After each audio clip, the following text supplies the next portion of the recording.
Hey guys, welcome to another ride in the Strugglebus, where every wheel is an empty triangle. On today's Strugglebus Basics, we're going to be going over all things Hane. We're going to be talking about what a Hane is. We're going to be talking about double Hanes, as well as Hane in the head of 2 or 3 stones.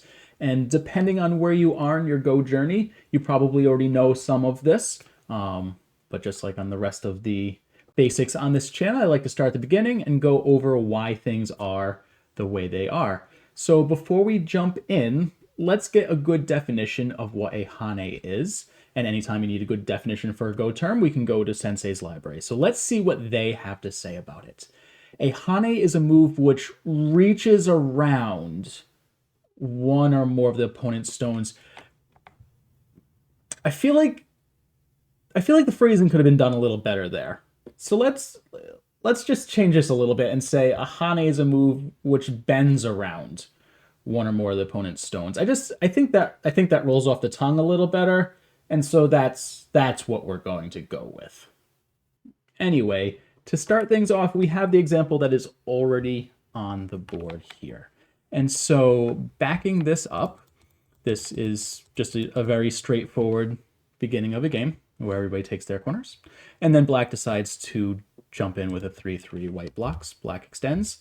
And then here, this move is a Hane. This is white bending around black stones.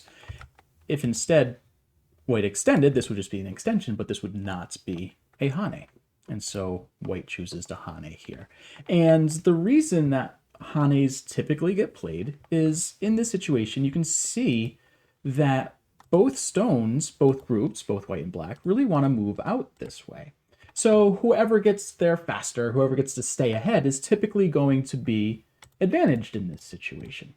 And while you're moving in that direction, if you can press your opponent down even lower, then that's even better. So that's why we'll often see this move. This is white trying to keep black as low as possible.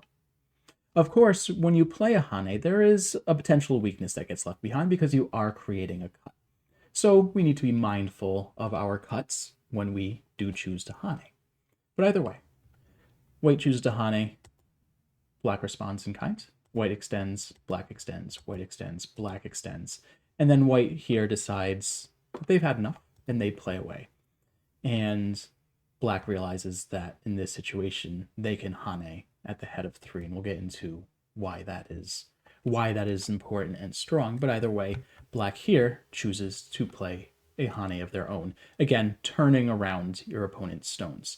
So this is what a Hane is. And again, this is done to stop white from moving in the direction that both players were interested in moving in, as well as pushing white in a direction that they didn't necessarily want to go. And so that's typically why we're playing Hanes. Again, there's a potential weakness that gets left behind with this cut at H2.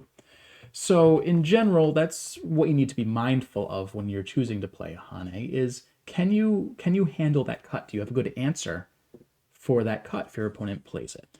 And if the answer to that is no, then often you can't Hane. But if the answer is yes, you should strongly be considering the Hane because it's almost always a stronger move.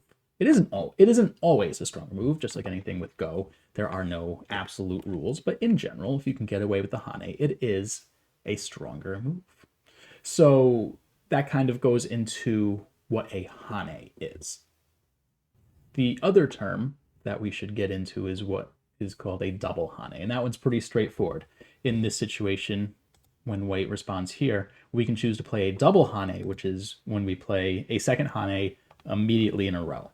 So in this case, we have turned onto these 3 stones, white responds with their own Hane, and then we turn on this stone and play a double Hane. Double Hanes are kind of like super Hanes in that they are very strong because you are pushing them back twice. But of course, we need to be extra mindful of it because there are now 2 cuts that get left behind. But by virtue of doing this, there is also a cut on the other side. So you need to be mindful, extra mindful of those cuts when you are playing these double Hanes. But again, they are very powerful moves if you find good timing for them. So let's talk about what is good timing for a Hane or a double Hane. And so backing it up to the original board state that we have this situation down here where black can Hane at the head of 3 stones. And many of you have probably heard the term Hane at the head of 2 and Hane at the head of 3. And this is the example. Perfect example to show what that is and why it's so strong. So in this case, it's especially strong because we have d3 here as well. So white does not have this liberty. The reason that the Hane at the head of 2 and 3 is so strong is that when your opponent Hane's back, we can almost always do a double Hane. And again, I've mentioned double Hanes are really strong if you can play them. The reason that we can is that while we do have 2 cuts here, they are nowhere near as scary as the cut at g4.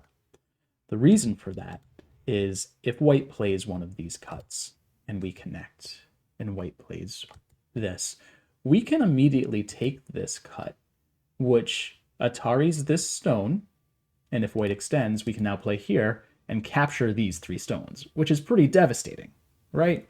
And so maybe when we play here, white realizes, oh no, I'm going to lose these 3 stones, and so they protect, and now we get to capture this stone, which is probably actually worse than losing the 3 stones.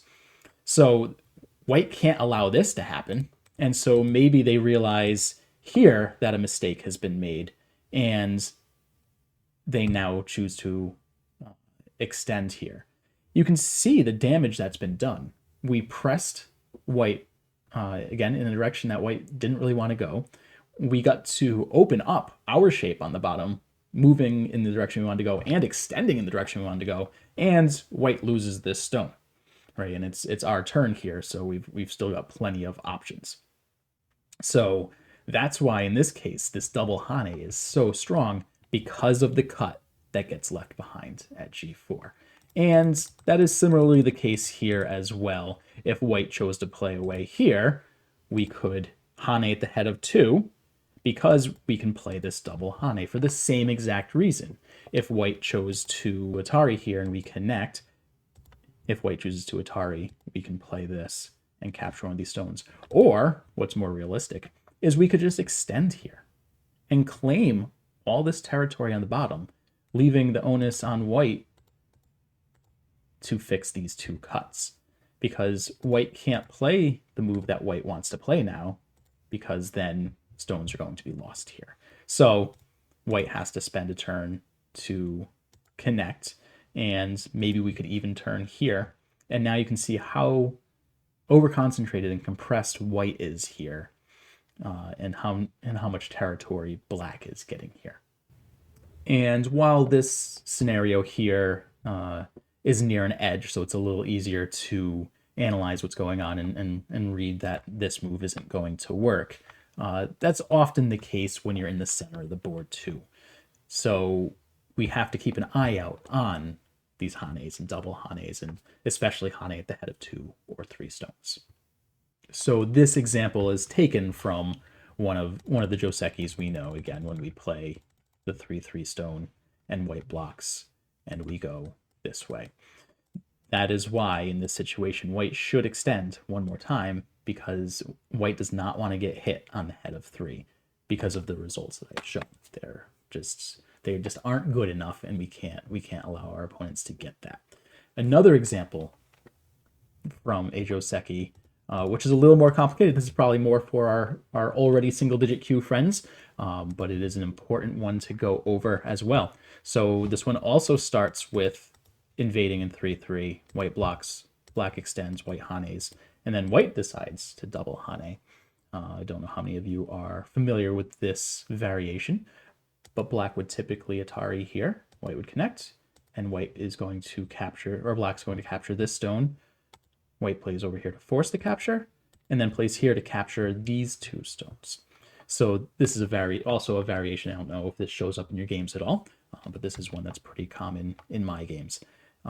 Black has a little sneaky move here. I'm not going to get into too much on what this move does, but basically this is played to force white to choose if they want to block from the outside or from the corner. If they block from the outside, they lose the corner, so they're usually going to block here.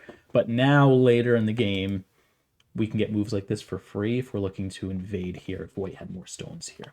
But either way, after we take this exchange, black can extend, and white can Hane here, and then black can Hane. And in this situation, since I mentioned, if you can get away with Hanes and double Hanes, you should absolutely do it because they're very, very strong. So this is a move that white wants to play. White wants to be able to play this double Hane because of that. But again, we need to be mindful of these cuts. And in this situation, we can't double Hane here because of the weakness of these cuts.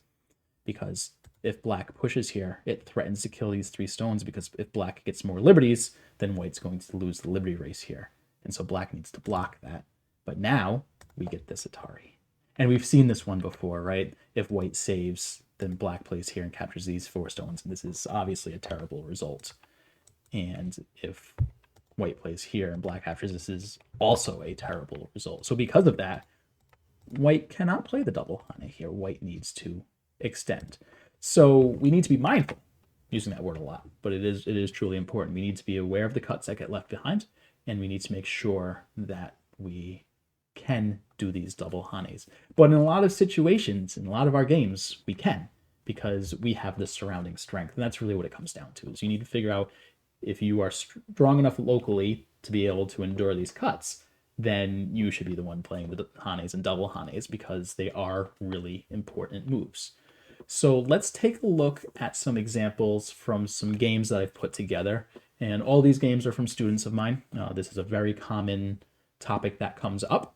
And so I wanted to show some examples from some actual games so that we can get a better understanding of when we want to play these and what their benefits are. So let's take a look at our first in-game example.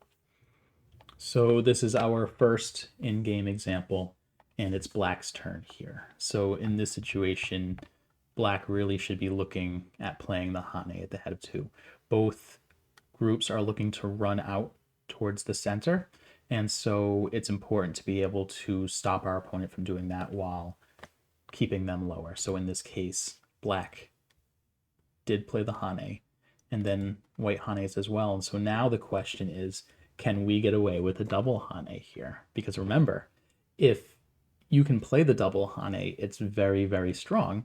But when we play it, we need to figure out, can we handle these cuts? So let's take a look at it. So in this situation, if white Atari's here, and then white Atari's here, and we extend, there's now a situation that with these 2 cuts, white's going to end up losing stones. So white probably needs to do something about this, maybe playing a move like here. And so since white needed to fix this, white actually ends up losing this stone. And so our 014 stone, which is the double Hane stone, is still there. It's still nice and strong. We can capture 013 at any point in time. We can look to turn, and you can see how compressed white is here and how much potential black has to grow across the whole board. As where when we go back here, if black just extends, which is what happened in the game, then it doesn't put anywhere near as much pressure on white. And so white isn't going to be as compressed in this situation. Perhaps they can play a move like this and just be in okay shape, or fix this cut immediately. But black is kept lower here, as where if we played the double Hane, then we could really end up with a great position here. And so that again comes down to figuring out whose cuts are more dangerous. Are your cuts more dangerous, or is their cut more dangerous? In this case, their cut is more dangerous, so we can play this double Hane. If it was the other way around and we could not handle these cuts, but that's usually not the case, then yes, we would choose to extend here. But we should be looking at these opportunities to take these double Ataris when we can. So let's take a look at the next example. So in our next example, which is a little bit further along in a different game, we can see that black had Hane these 3 stones, and then white chose a Hane. And so the question is, can we double Hane here? And if we do, we have these cuts that we have to consider. But are we worried about these cuts? This group here is nice and strong because the L2 and L3 stones are dead. So there's really nothing white can do here. White can play the Atari and then play the Atari, but this is fine. And white loses the stone, and white has some cuts that they need to fix. And so in this case, this looks fine. Unfortunately, that's not what happened in the game. Black just extended. And while this is not a huge mistake, because black did end up Haneing there, you can compare this to this and see how many more points black got. And it's not a ton of points, but it matters. You can see that white was forced to connect and black was able to get 6th line territory as opposed to getting 5th line territory for these two moves. And again, this isn't a huge amount of points, but it is a situation where we really need to assess, can we play the double Hane? Because it is going to be stronger if you can get away with playing this move, as long as you can handle the cuts. And so for our final example, which shows another example of Hane at the head of 2 or 3, is this game here. So in this situation, white has a pretty obvious Hane at the head of 3 here. And this is, the first example that isn't near the side of the board. This one's right open in the center. So it's good to show that it doesn't matter if you're near the edge. This is a rule that can be applied to the center of the board as well. So in this case, white can take the turn, take the Hane, and when black responds, as they did in game, white can now consider playing the double Hane. And again, that is the strength of the Hane at the head of 2 and Hane at the head of 3, especially with the D10 Liberty gone, is we can almost always do the double Hane. And that's what we should be looking for in this situation. Because like the other examples, if black wants to play this, then we can Atari this stone and capture these 3 stones. Or we can just connect and threaten these cuts, which black will have to fix. And again, we connect, black connects, this is fine, but you can see how compressed black gets from this. And it happens in Sente for us, right? White is the one who gets to play away here first. And if black decides to Atari and then Atari this way, we even have the choice. We can just, again, we can extend and force black to connect while we capture this stone. Or we can immediately, if we don't care about the stone, we can immediately do this and capture these 3 stones. And so it's nice because white has the choice here.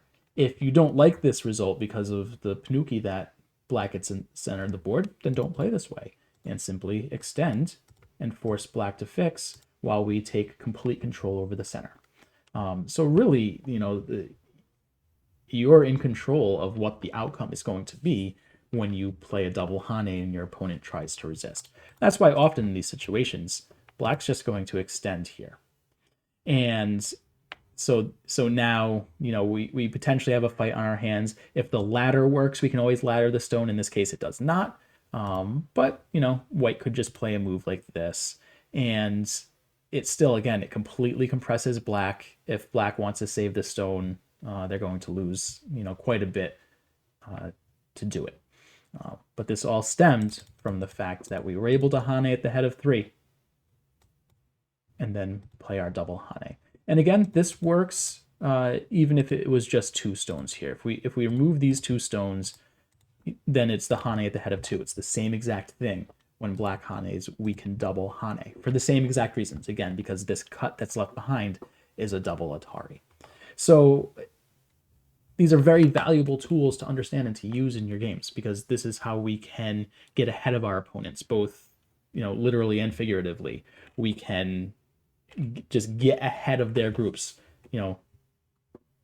being able to move in the direction that both of us want to go, but being able to turn on your opponent to block their movement in that direction while pushing them in a direction that they didn't want to go is a very powerful tool, as long as you can handle the cuts that get left behind. But if you can handle those cuts, it's a very powerful tool. So if this is something that you're a little nervous to play with, I say that you give it some more effort. Go and play those Hanes and those double Hanes. And anytime that you see that Hane at the head of 2 or Hane at the head of 3, you really need to question if there's a bigger move on the board than that, because often they are much bigger than they look like on surface value. And that's true for your groups as well. If you have a group that can be hit on the head of 2 or 3, you really need to consider strengthening that before moving elsewhere on the board because they are really important moves. So anyway, that is where we're going to leave this one today. Hopefully you guys learned a thing or two about Hanes and double Hanes. Either way, thank you for coming out for another ride in the Strugglebus where every wheel is an empty triangle. Have a good one, guys.